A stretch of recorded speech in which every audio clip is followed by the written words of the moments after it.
Boss Al ng Ginebra pumalag at may nilinaw patungkol sa estado ngayong finals ng TNT Tropang Giga. At nadagdag na big man sa Converge. So yan ang ating mga tatalakayin. Speaking of Boss Al Francis Chua, may nilinaw ang nasabing Ginebra team governors about sa sinasabi na ang TNT daw ay underdog dito sa laban ng Ginebra at TNT sa finals.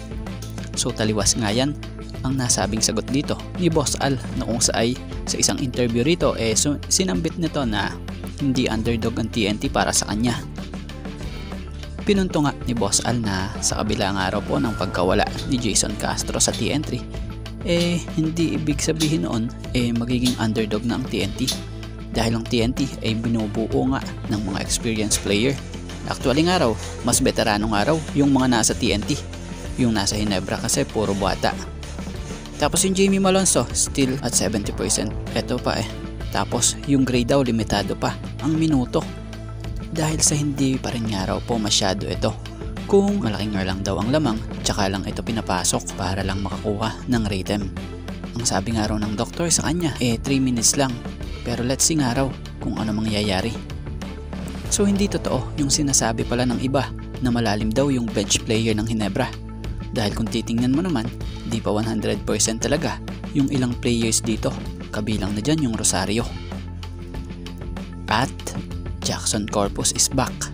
Balik PBA na si Jackson Corpus matapos pumirma or papirmahin ng Converge.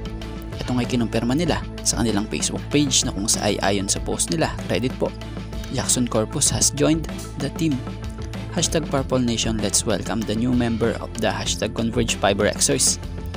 So matatandaan namang kamakailan lang napabalitang spotted sa Gatorade Hoop Center ang nasabing player na kung saan nagtatry out di umano pala ito sa Converge para makakuha ng spot via Purple Rush. At ngayon ito na, mukhang nakuha na niya ang loob ng Converge para siya'y tuluyang isigned. Kung tutuusin, malakas pa naman talaga itong si Jackson Corpus talaga lang nabangko siya nung nga siya'y nasa Magnolia. Si Jackson Corpus isang veteran forward na kung saan nakapaglaro sa dalawang team sa PBA bago siya naging Converge player. Una dito sa Colombian Jeep, pangalawa sa Magnolia, at ngayon pangatlo sa Converge Fiberxers na.